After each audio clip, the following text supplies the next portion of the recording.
وہ سرورے کشورے رسالت جو عرش پر جلوگر ہوئے تھے، نئے نرالے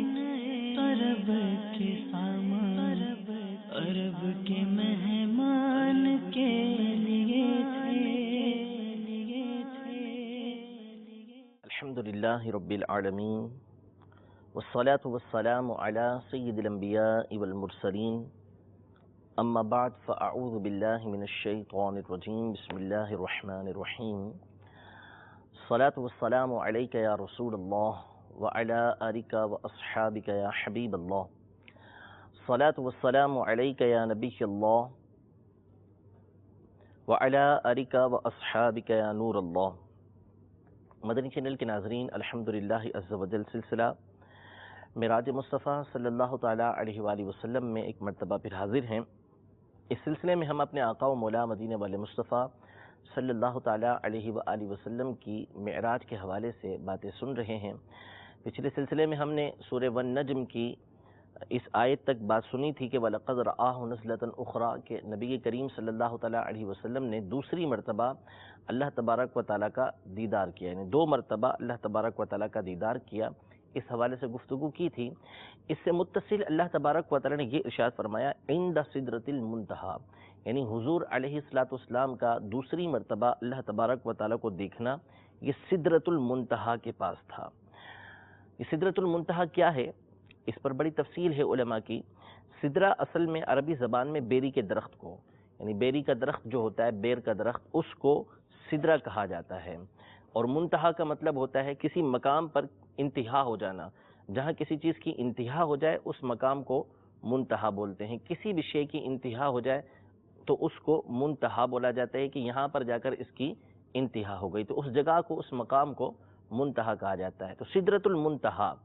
یعنی جو انتہائی جگہ ہے، اس جگہ کا جو بیری کا درخت تھا وہاں پر یہ مراد ہے۔ اب سدرۃ المنتہا ہے کیا، یہ کون سا مقام ہے، اس حوالے سے مفسرین کی دو رائے ہیں۔ ایک قول یہ ہے جو حضرت عبداللہ بن مسعود رضی اللہ تعالی عنہ سے مروی ہے کہ یہ سدرۃ المنتہا جو ہے یہ چھٹے آسمان پر ہے۔ چنانچہ مسلم شریف کے حدیث پاک میں نبی کریم صلی اللہ تعالی علیہ وسلم سدرۃ المنتہا پر تشریف فرما ہوئے، اور اس میں یہ الفاظ ہیں حضرت سیدنا عبداللہ بن مسعود رضی اللہ تعالی عنہ کے وَهِيَ فِي السَّمَاءِ السَّادِسَةِ، یعنی یہ جو سدرۃ المنتہا ہے یہ چھٹے آسمان پر ہے۔ لیکن یہ حضرت عبداللہ بن مسعود رضی اللہ تعالی عنہ کی رائے ہے جو نبی کریم صلی اللہ تعالی علیہ وآلہ وسلم سے مروی ہے۔ حضرت انس رضی اللہ تعالی عنہ روایت کرتے ہیں کہ نبی کریم صلی اللہ تعالی علیہ وسلم نے معراج کا واقعہ بیان کرتے ہوئے ارشاد فرمایا ثم صعد بی فوق 7 سماوات فاتینا سدرۃ المنتہا، یعنی پھر مجھے ساتوں آسمانوں سے اوپر لے جایا گیا اور ہم سدرۃ المنتہا پر پہنچے۔ تو اس لیے جب نبی کریم صلی اللہ تعالی علیہ وسلم نے خود ارشاد فرمایا کہ جو سدرۃ المنتہا ہے وہ ساتوں آسمان سے اوپر ہے، تو اس کا مطلب یہ ہوا کہ صحیح بات یہ ہے کہ سدرۃ المنتہا یہ ساتوں آسمانوں سے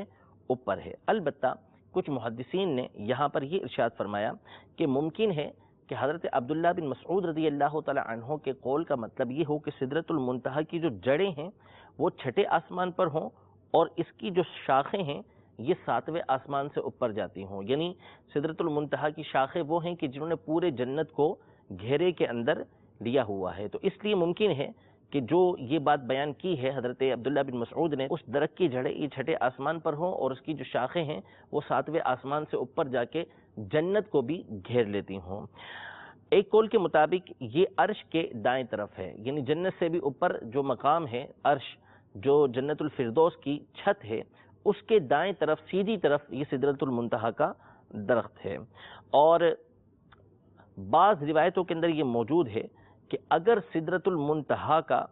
ایک پتا زمین پر رکھ دیا جائے تو لَأَضَاءَتْ لِأَهْلِ الْأَرْضِ، وہ سارے کے سارے اہل زمین کو روشن کر کے رکھ دے گا، اس قدر اس پتے کے اندر روشنی ہے۔ اور اس میں سے مسلم شریف کے حدیث پاک کے مطابق 4 نہریں نکلتی ہیں۔ 2 نہریں یہ نیل اور فرات ہیں، اور 2 باطنی نہریں ہیں جو جنت میں بہتی ہیں۔ اور بعض علماء نے یہ ارشاد فرمایا کہ جو جنت کی نہریں ہیں وہ سلسبیل اور کوثر ہیں کہ جو اس سدرۃ المنتہا کا جو درخت ہے اس کی جڑ سے نکلتی ہیں۔ اس کو منتہا کیوں کہتے ہیں، سدرۃ المنتہا کیوں کہتے ہیں، اس کی وجہ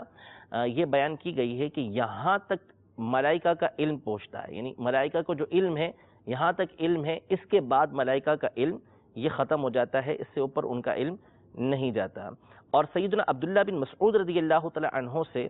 اس کی وجہ یہ منقول ہے کہ اوپر سے اور نیچے سے جو چیز آتی ہے وہ وہاں رک جاتی ہے، اس کی انتہا وہاں پر ہو جاتی ہے، اس لیے اس کو سدرۃ المنتہا کہتے ہیں۔ اور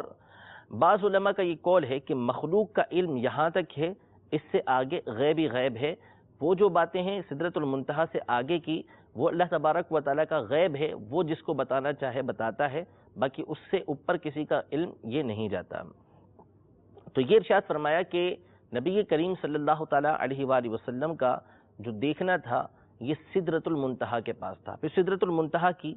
ایک اور فضیلت یہاں پر بیان کی کہ سدرۃ المنتہا کے مقامات میں سے ایک مقام یہ ہے کہ عندہا جنت المأوا، اس کے پاس ہی جنت المأوا ہے۔ اب یہ جنت المأوا کیا ہے؟ ماوا کہتے ہیں کہ کسی جگہ کا ٹھکانہ، یعنی جو کسی جگہ پر ٹھکانہ حاصل کرے اس کو مأوا بولا جاتا ہے، یعنی عربی کی زبان کے اندر یہ ٹھکانے کو بولتے ہیں، جہاں کوئی پناہ لے، جہاں کوئی آ کے ٹھہرے، ایسے مقام کو مأوا یہ بولا جاتا ہے۔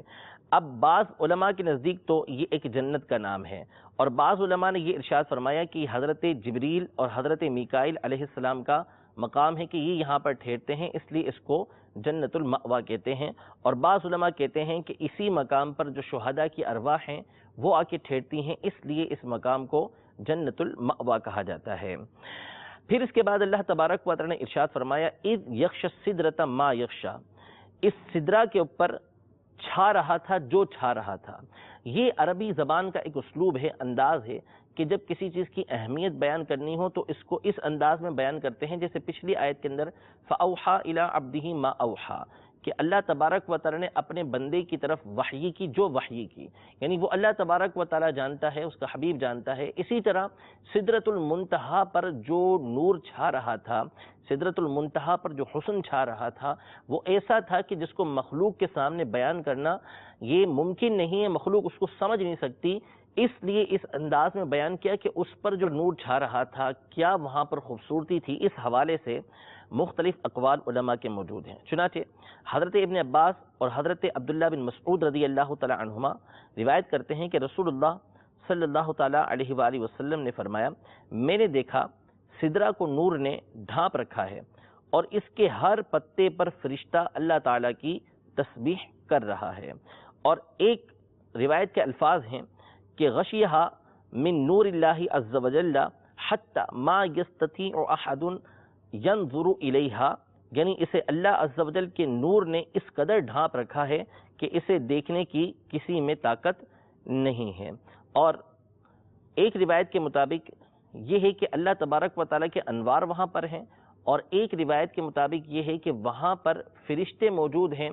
تو اس وجہ سے وہاں پر جو خوبصورتی پیدا ہو رہی ہے اس کو دیکھنا کسی مخلوق کے لیے ممکن نہیں، یعنی ابھی کوئی اس کو دیکھ نہیں سکتا، باقی اللہ تبارک و تعالیٰ جس کی آنکھ میں ایسی قدرت پیدا فرما دے یا قیامت میں پیدا فرمائے گا تو اس وجہ سے پھر اس کا دیکھنا ایک الگ بات ہوگی، ورنہ ابھی اس کو دیکھنے کی قدرت جو ہے وہ کسی کے اندر موجود نہیں ہے۔ امام عبد بن حمید رضی اللہ تعالی عنہ نے روایت کیا کہ فرشتوں نے اللہ تبارک و تعالیٰ کی بارگاہ میں عرض کی کہ ہم تمام کے تمام حضور صلی اللہ تعالیٰ علیہ وسلم کی زیارت کا شرف حاصل کرنا چاہتے ہیں، تو اللہ تبارک و تعالیٰ نے ان کو اجازت دی۔ اب یہ سارے کے سارے فرشتے سدرۃ المنتہا پر پہنچ گئے، تو یہ تمام کے تمام کے پہنچنے کی وجہ سے وہاں پر ایسا نورانی سما پیدا ہوا کہ جس کو قرآن پاک میں یہ بیان کیا کہ اذ یغشی السدرۃ ما یغشی، کہ سدرہ کے اوپر جو چھا رہا تھا وہ چھا رہا تھا، یعنی ان تمام کے پہنچنے کی وجہ سے، کیونکہ وہ نوری مخلوق ہے تو وہاں بہت زیادہ نور پیدا ہوا، جس کی وجہ سے ایسی خوبصورتی ہوئی کہ جس کو دیکھنا جو ہے وہ انسان کے بس کی بات نہیں تھی۔ اسی بات کو حدیث پاک کے اندر بیان کیا کہ کسی کے بس میں نہیں ہے کہ وہ اس کو دیکھ سکے۔ پھر اس کے بعد اللہ تبارک و تعالی نے ارشاد فرمایا ما زاغ البصر وما طغى، یعنی نہ تو نبی کریم صلی اللہ تعالی علیہ وسلم کی نگاہ چندیائی اور نہ حد سے بڑی، یعنی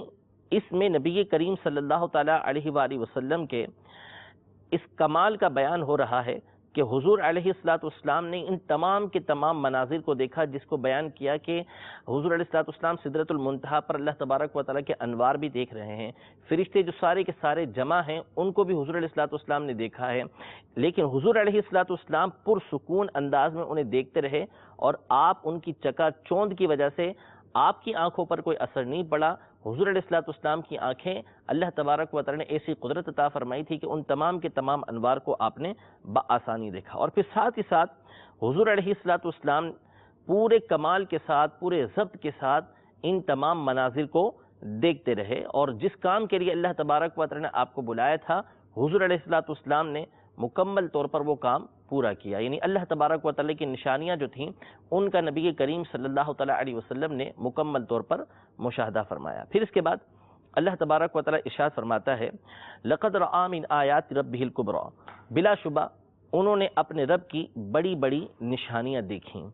سورہ اسراء میں بھی اللہ تبارک و تعالی نے یہ ارشاد فرمایا تھا لِنُرِيَهُ مِنْ آیَاتِنَا، تاکہ ہم اپنی آیات کا مشاہدہ کروائیں، اور یہاں پر اللہ تبارک و تعالی یہ ارشاد فرماتا ہے کہ لَقَدْ رَأَىٰ مِنْ آیَاتِ رَبِّهِ الْكُبْرَىٰ، کہ اپنے رب کی آیات کا آپ علیہ السلام نے مشاہدہ کیا۔ تو وہاں پہ معراج کی ابتدا کا بیان تھا کہ سبحان الذی اسریٰ بعبدہ لیلا من المسجد الحرام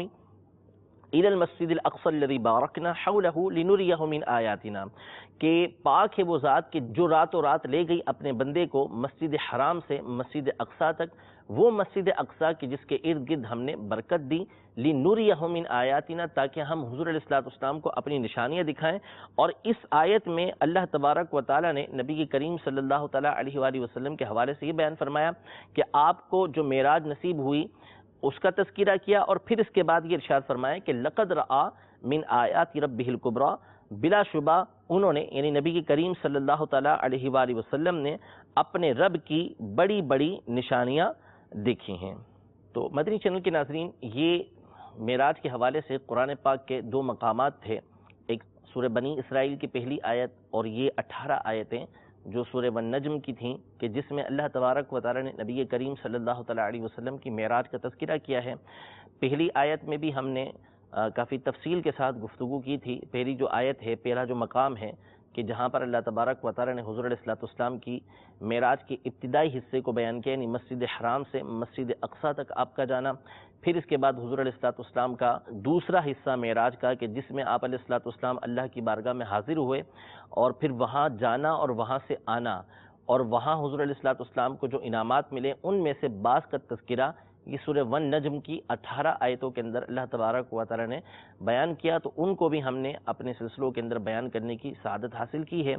تو یہ قرآن پاک کے حوالے سے معراج کی گفتگو ہماری مکمل ہو گئی۔ انشاءاللہ تبارک و تعالی اب احادیث طیبہ کی روشنی میں جو معراج کے واقعے کو بیان کیا گیا ہے اس میں جو تفصیل ہے انشاءاللہ تبارک و تعالی اپنے اگلے سلسلوں کے اندر ان کو بیان کرنے کی سعادت حاصل کریں گے۔ اللہ تبارک و تعالی ہماری اس کوشش کو اپنی بارگاہ میں شرف قبولیت عطا فرمائے، اور اس دوران اگر ہم سے کوئی غلطی ہوئی ہے تو رب العزت جل وعلا اپنی رحمت سے معاف فرمائے، اور ہم سب کو حضور سرور دو عالم صلی اللہ تعالی علیہ وسلم کی برکتوں میں سے، آپ کی عنایتوں میں سے حصہ عطا فرمائے۔ بالخصوص قبر و حشر کی مشکلات ہماری حضور علیہ السلام کے صدقے طفیل اللہ تبارک و تعالی دور فرمائے۔